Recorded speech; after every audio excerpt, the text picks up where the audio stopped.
I'm Erin Fitzgerald. I'm with the Innovation Center for U.S. Dairy, a pre-competitive forum for collaborating on sustainability. And I'm with Waldvogel, who's our chairman at the Innovation Center on Sustainable Nutrition. He's from Dairy Farmers of America, the largest dairy cooperative in the world with 14,000 dairy farmers. For those that don't know, a cooperative is really a dairy farmer-owned business. Jay himself was raised on a dairy farm and has made it his career passion to really bring the power of dairy to the world. So we're excited to get started. So Jay, people love dairy. Milk, cheese, and yogurt. My favorite is cappuccinos and pizza. But why, thinking about that, what's dairy doing at a conference on food security? Good afternoon, Erin. Great question to start. When people think about dairy, they tend to think about their own personal experiences, the pizza, the ice cream, and we lose sight of the sheer scope and size of dairy collectively, the relevance of dairy globally. So I'm trying to do today in the next 9 minutes and 7 seconds is talk a little bit about how dairy is relevant across the world. And it starts with the fact that the global dairy industry is a community of 1 billion people. Amazing. 600 million of those are actually on the farm. 130 million dairy farms around the world, milking on average less than 3 cows, almost entirely family owned, supporting those 600 million people, delivering local nutrition right there. Creating through the industry 125 million direct jobs, jobs on the farm for working, jobs delivering feed, veterinarians, people in processing plants, people developing wonderful products, people selling these products. Those 125 million jobs support another 400 million people. So 1 billion people in the world over the next 24 hours will go to sleep knowing that their livelihood is entirely or largely dependent upon the dairy industry. An industry that not only delivers local nutrition, but supports women in areas where they maybe can't own land, but can own cattle and develop industries. Provides daily cash flow in places where it's critical to build society, to build credibility, to build sustainability, to build really communities and infrastructure. And things you see not just in emerging markets, but things you can see if you drive around rural areas in the Netherlands, rural areas in New Zealand, rural areas in the US. So a powerful, relevant community of 1 billion people. So 1 billion people, and I know I depend on those 1 billion to get my cappuccino in the morning. So when thinking about 1 billion people, the dairy sector just signed a global declaration with the FAO to advance the Sustainable Development Goals. As I understand, there's 3 major goals. One, the commitment to a dairy sustainability framework where the entire sector will measure their continuous improvement on sustainability. Yep. To advance nutrition security and encourage dairy development around the world. How does that big, lofty goal translate to boots on the ground impact? Another great question. I'm going to connect that through the Dairy Sustainability Framework, which you mentioned, which is a program that's been in place for a few years now, endorsed widely across the global dairy industry, private companies, associations, governments, all participating in a program that looks across 11 different measures of sustainability in a very holistic form, everything from greenhouse gases to water quality to worker conditions, and tries to find ways that we can collectively in industry improve and perform better, provide the things that dairy does well, like nutrition, more, and impact less the things that are maybe less desirable in terms of the planetary footprint. So more of the good, less of the bad. And right now, today, nearly 30% of the world's milk production is captured under that system. So we're tracking, measuring, and reporting. And maybe even more interesting, we have been working for the last couple of years with a group called Dairy Asia, which represents countries that extend all the way from China down through India, that are themselves trying to develop a kind of framework to help them develop further a sustainable, in the most holistic form, dairy system. And working together using some of our tools, learning from each other, we expect shortly we'll be able to capture their information as well and have nearly 70% of the world's dairy production looked at under this system that says, how do we do better, how do we improve? And the cool thing about it is it's not just a reporting mechanism, it's not just talking about it, there's action that sits behind that, because we realize that in many parts of the world, the ability to improve that balance of more good, less bad is going to come from increased productivity. How can we get more from the farms that are already out there? And the way we do that is through dairy development programs. We heard a great example earlier today for those who are watching from Liz Reardon from Abbott and what they're doing in India. But there are dozens of those happening around the world today.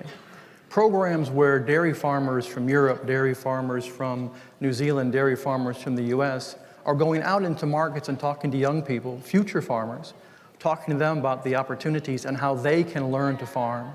So connecting them to a real expert, a mentor, somebody who can help, leaving them with the tools, the technology to be able to learn and to connect back and forth so that relationship exists beyond when the airplane leaves. And they can start to build their own dairy infrastructure there. You can start to see this billion-person community be sustained and grow, and young people have opportunities to enter into that. And I was reminded when I was thinking about this earlier today of a comment that Senator Corker had made. He talked about the challenge of moving from simply putting aid on a ship to trying to be active.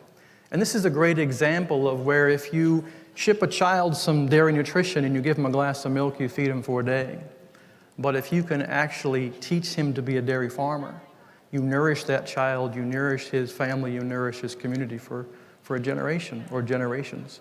So going from sustainability all the way through dairy development and delivering a real tangible example. It's really creating that responsibility of that next generation, lifting them up. And you were on a dairy farm yourself. I was. I know how it works. Great jobs both on the farm and off the farm. Yeah, indeed. So is there anything else about the dairy industry that would surprise some of our Facebook viewers today? I think in the context of the solutions to the world, so this is a broader context than dairy today, and you look at the issues that we face, the challenges we face at the world population, it's global food insecurity, but it manifests itself in undernutrition, it manifests itself in stunting, it manifests itself in communities and societies that aren't able to progress. And we tend to have the conversation too much, I think, on the debate between what's right and wrong, the or. It's plant or it's animal, it's large or it's small, it's urban or it's rural. And I'm a firm believer in the power of and, that even to deal with the problems we have today, the scale of the issues we have today, it's going to require multiple solutions to complex problems, let alone how you deal with a world where the population is approaching 10 billion. And dairy plays an important part in that end. And one of the ways we've looked at it is to take the counterfactual. So if you really want to be or, it's plant or it's animal, let's take dairy off the planet. Let's simply agree that dairy isn't something that is appropriate. It's a bad actor. Let's take the cows and go home. What are the real impacts of that? Well, you start with the fact that when you do that, you lose the cow. It's not just what the cow produces in terms of high-quality nutrition, whether it's the meat or the milk. You also lose the cow as a recycler. The fact that the cow today isn't just eating product that's produced on arable land, it's grazing in areas that you can't farm, it's grazing in ditches, it's eating byproducts of food, whether it's byproducts produced in large industrial production in areas like the US, or whether it's that dairy farmer in Egypt who's selling lettuce at a local market, but the trimmings get fed to a cow as opposed to being put over in the ditch to rot. It's turning undigestible, unavailable, unharvestable food for animals into high-quality nutrition for humans. You lose that. You lose the other end of the recycling process, which is the manure, which is incredibly critical for soil fertility. You don't want to lose that fertility because that takes you backwards in everything that you do. And even the energy. In many parts of the world, that manure is used for heating, for cooking, and even in the US, it's increasingly used for producing energy for thousands and thousands of homes. You lose all of that, as well as the other byproducts that come from a cow. What you replace it with is monoculture. You say, take the land that's arable, and instead of having that arable land, what I'm going to do is I'm actually going to plant it in the highest returning protein-generating product. Maybe it's soybeans or something else. I'm going to have to do that with a lot of industrial fertilizers. I'm not going to do that with a wide, broad-based community. I'm just going to do that with less people, less infrastructure. I'm not going to have the power of dairy, which brings fresh, local nutrition right there, the best available. I'm probably going to have to take my product and send it far away. I'm not going to get daily cash flow that stimulates an economy. I'm going to get one or maybe two harvests a year, and I'm subject to the variability that comes with that. I'm more exposed to disease. I'm more exposed to weather issues. And so that farming system alternative is in no way going to deliver you the quantity or the quality nutrition you need. I think even today's population, even today's issue with feeding people, you're actually going to get the opposite, which is less people able to be here on the planet. And so taking an or approach doesn't work. Taking an and approach, dairy in that situation, is absolutely positively impactful for the future. Relevant, responsible, impactful. You want a world where food security delivers safe people. You want an environment that delivers a growing economy. You want to connect people locally to industry and private enterprise that can help develop those sustainable economic models. Dairy is going to be a part of that. Well, Jay, thank you so much for explaining today the role of the cow in a new way that we might not have thought about it. And thank you to all the dairy farmers that you work with. I hope you all learned a little bit today about what the dairy sector is doing, and relevant, responsible, and impactful. So thanks you, everyone. Time's up.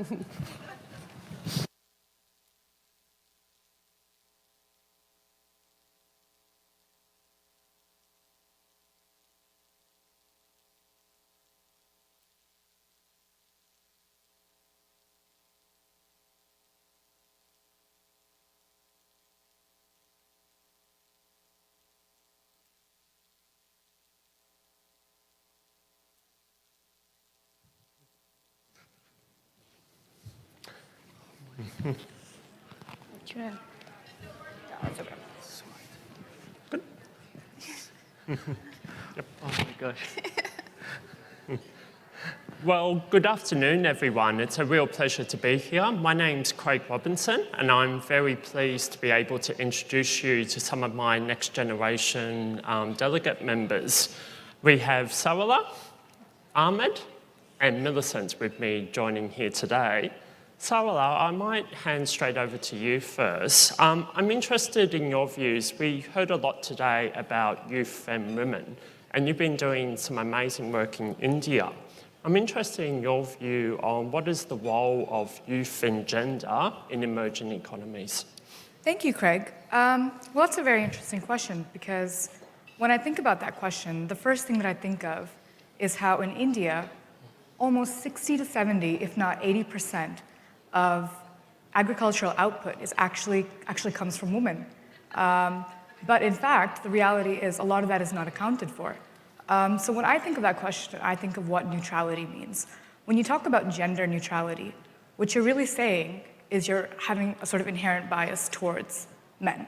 And that's something that we need to start addressing. I think it's extremely important to recognize and acknowledge that women play an extremely important role in India and in other emerging economies to sort of revolutionize and transform agriculture and agricultural opportunities. So it's important for us to recognize that and give women actual, tangible opportunities. You know, as great as it is that we're here and we're convening, it's important that we come up with real solutions, and we're not just men and women in suits at a conference, but we're actually coming up with solutions that are accessible and real to women and youth in emerging economies. If we're able to do that, I think we're going to start carving out an extremely bright future. You know, for example, some of the work that I do, we work with young boys and young girls in India, in rural India, to help provide them opportunities to sort of carve out their own paths. You know, one story that I'd love to share is, you know, I've worked with, she's a 14-year-old girl who's extremely passionate about agriculture. And we were talking about sort of what inspires her to sort of get into this field. And she said that she was inspired by a lotus flower, because the lotus flower sort of starts out in extremely dark and murky waters, but yet it sort of flourishes into this bright, beautiful flower with tons of potential.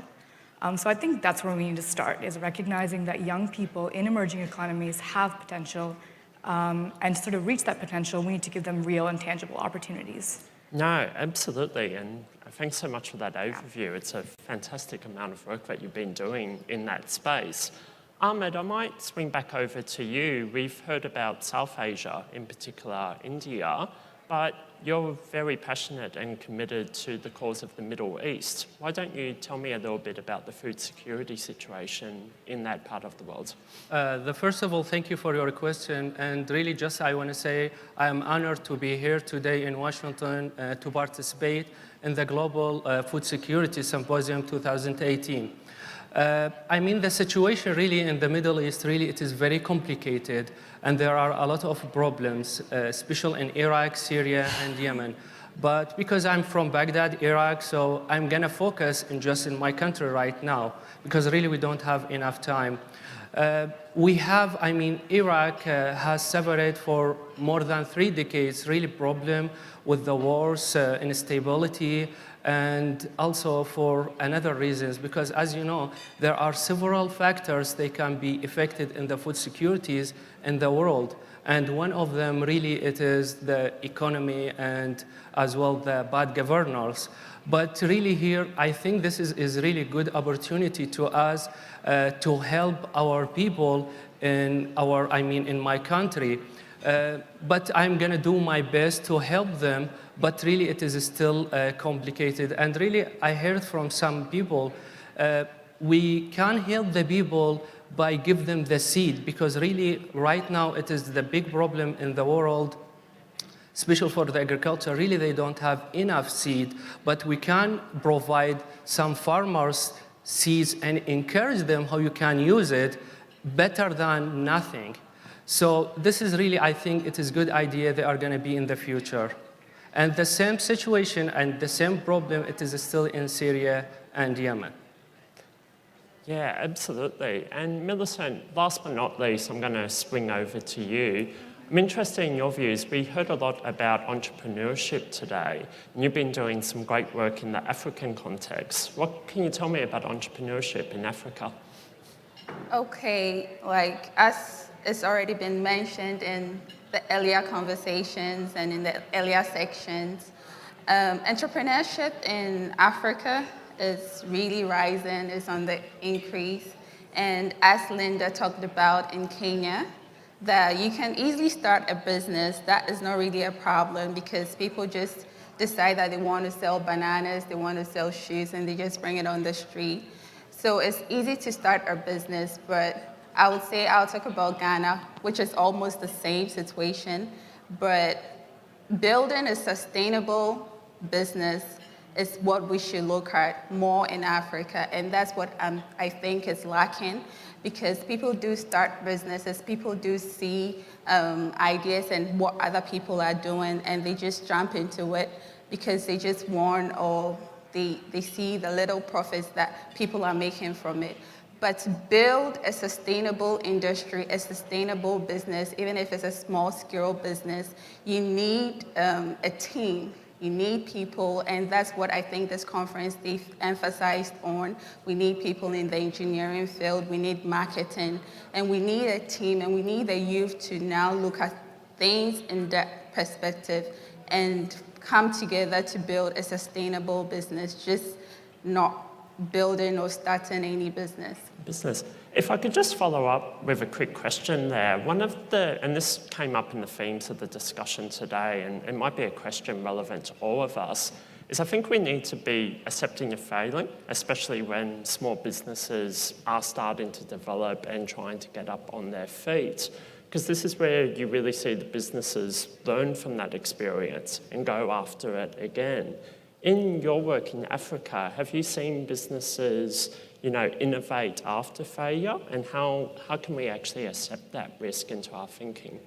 Well, I would say that most businesses fail in Africa. Some businesses fail in Africa, partially, as I was talking about, because there's no team, there's no working people, or the youth are not connected together in fulfilling a common vision, but also partly due to taxes, as Linda talked about, the taxes on small-scale business, like the youth, if they decide that, oh, I have this idea and I want to pursue this, and they even have monies on their own, or they want to make an input in this, the taxes on like the things that you need to import into the country are things that you can't afford to pay for those taxes, so you end up just dropping or just leaving or neglecting the business that you like to do. Absolutely. And Craig, to add on to that, I think failure is, in a way, it's important. I think it's a way for us to learn. It's a way for us to build off of what we've done and encourage other people to sort of not make the same mistakes, encourage young women and young children to sort of get into the field. I think if there's one takeaway from this conference that many of us might have learned, it's that agriculture is everything. It's that everything that we do, whether it's human rights, gender equality, education, public policy, it begins with agriculture and it's going to end with agriculture, and we need to recognize and acknowledge that. So Craig, I'm curious, what about you? Do you think that, in this context, there are risks to agriculture when it comes to youth? Yeah, absolutely. So part of my research really looks at this issue of food price shocks and these ideas of rare but significant events that really put farmers under enormous pressure due to surging food prices. I think it's easy to forget that it was only just over 10 years ago that we saw the worst impacts of the 2007-08 food price crisis. And we saw over 130 million people in a very short amount of time pushed back into poverty. And we know once they were pushed back into poverty, those food prices stayed at such a high level, they could not escape that situation once the excessive volatility had left the market. I am extremely concerned that the international community is still not actually ready to be able to grapple with those risk factors. In a way, that crisis hasn't actually ended. Those long-run factors, biofuel productions, panic buying, export restrictions, rising oil prices, they're still extremely current in our system today. And I would actually argue they've increased even more when we look at the volatility in global trade today. I think we need to really adopt a long-term view to food security here. We need to have an ability to respond to crisis points before they emerge, but we also need to be continuing to respond to 2050 food demand. You asked it about the small business, is that right? In fact, most of the Arabic people, they don't like to be farmers. So they want to take everything ready. So I think maybe the culture is different, but really this is a big issue. So it is hard to encourage them how you can be farmers in the future. So this is really, it is an important point, just I want to mention about it. So. No, absolutely. Guys, we've got about less than a minute left in this conversation. Does anyone want to throw out some last concluding thoughts before we depart today? The one thing that I'd like to say is, to anyone who's watching, one of the most important things and the first things that we can do is to spread awareness. Start being disruptive, start talking about these issues, start asking questions that we might not be asking. Start asking questions that you might not think are important, but actually do go on to impact and could affect millions of lives. Use, social media, talk to your peers, talk to people around you. Use these tools because I'm telling you, they are important. One status update, one tweet, one conversation can make all the difference. And I think that's sort of, something that we need to keep in mind as we progress and we come up with new ideas to sort of help issues of agriculture and human rights and so forth. Well, our time's up. Thanks to everyone who's watching live. You'll see our next conversation soon. Yeah. Thank you.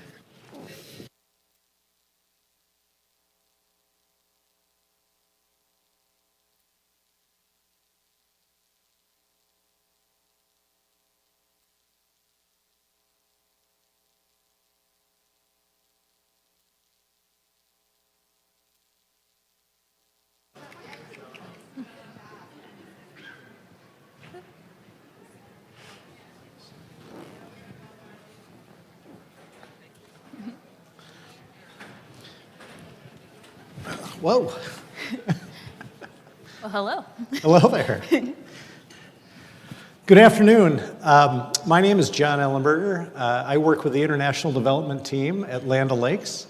Land O'Lakes is a farmer-owned cooperative based in the Twin Cities that has been around for about 100 years, but doing international development work for about 40 years. And I have the privilege to speak with Kinnidy Coley, who is a student in a program that Land O'Lakes has started a few years back. Kinnidy, maybe if you could just introduce yourself and maybe then say a little bit about the Global Food Challenge, which is the program that you're now a part of. Okay. Well, hello. My name is Kinnidy Coley. I'm from North Carolina A&T State University. I major in animal science and am part of the Global Food Challenge as an emerging leader. So the Global Food Challenge was started in 2014 by Land O'Lakes, Inc. It helps engage youth in understanding the opportunities and challenges of agriculture, hoping in the next couple of years to help with the goal of feeding 9 million people by 2050. And so during this time, I'll be interning in Minnesota. And during that time, I'll also be learning from small farmers and shareholders in the international development in Malawi and in Minnesota itself with their own members. And then also being able to travel to DC, learn about policy making and just the different opportunities that we have. Fantastic. That's a great program. What are the kinds of things you're already doing? Have you already started in the program, or where are you in the process? We actually have already started. So all of us, we're 10 members in the Global Food Challenge, and we're actually working on projects as we speak. Either in each individual schools, we're in 7 different schools. I see. And we'll be engaging together. So 10 different students, 7 different schools. You're all about the same year in college, give or take, right? Yeah, we're all sophomores. All sophomore. That's amazing. When you think about the theme of this conference being all about youth for growth, engagement, I'm struck by some of the challenges, and we were talking about this earlier, the challenges of youth engagement and empowerment in developing countries. We have the same kind of challenges here in the U.S. It's wonderful that you've had the chance to start to take part in a program that connects both. You have a domestic view, but you also have a global perspective. So it sounds like a wonderful program. It is. We actually get the chance to see Land O'Lakes and how they feed human progress in a global perspective. How did you learn about this program? How is it that you came to be one of the 10? I met a wonderful person named Brandy DeVries who came to our campus and was like, how do you guys want to help in food security? Wow. And I decided that I wanted to answer that question in my own way. And that's how I got on the Global Food Challenge. Do you come from an agriculture background, or how did you wind up having an interest? It's because as we're learning in the conference and the seminar, it's not necessarily the first thing people think of when they're sophomores in college is to go into agriculture. Tell us a little bit about your background. My grandfather owns a farm. It's a small crop farm. But my parents are marketing and my dad's in technology. So I didn't really think about ag when I first started. So I say that agriculture started for me when I met a chicken named Cream Puff. Oh, you got to say a little more about that. Yeah, in high school, I had FFA program, and so I joined that, took animal science classes, and was able to work in the chicken coop that we had in the back of our school. And so with that, I decided that this is what I want to do with my life. This is what I want to major in. And so I decided to major in animal science, and I've been going from there. The old saw, is it the chicken or the egg? In your case, it was the chicken. Yes, Right. it was Very good. the chicken.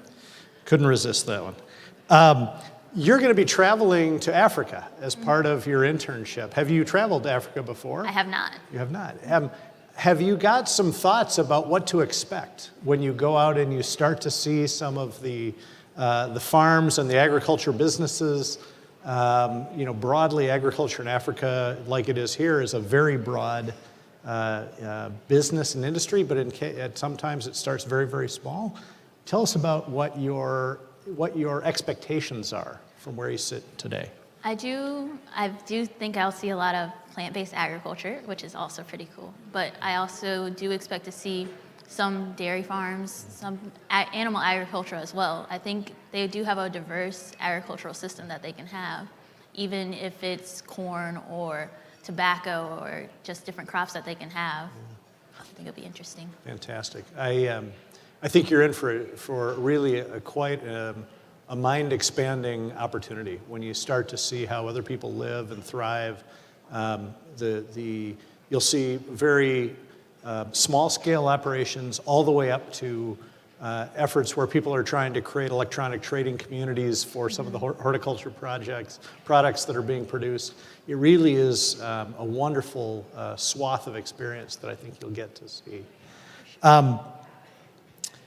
You've been attending this session. You were here yesterday. You've been in all the sessions so far today.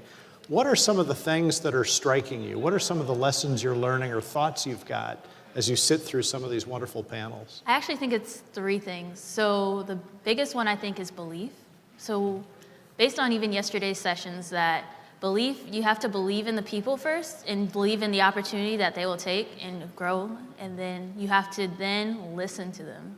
So I think that's big as well. Listening to what they have to say, what they know already, and then moving forward into action. And I think after the action and listening and believing in what they are saying, then you can have a full action plan that's actually be able to put forward. one of the themes that has run through a number of different panel discussions today and in other situations is that idea that to attract youth, to engage youth in agriculture, whether it's here in the US or outside, is a really tall order. It's difficult.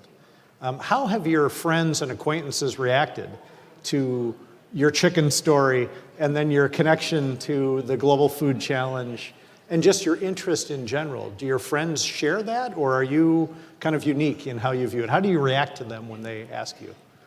So me and my friends sometimes we have the constant debate of, my friends are mostly engineers. And so we have the engineering versus ag debate, and then we'll come together and be like, oh, but you guys are in ag this way, and I'm in engineering this way. We help feed you guys.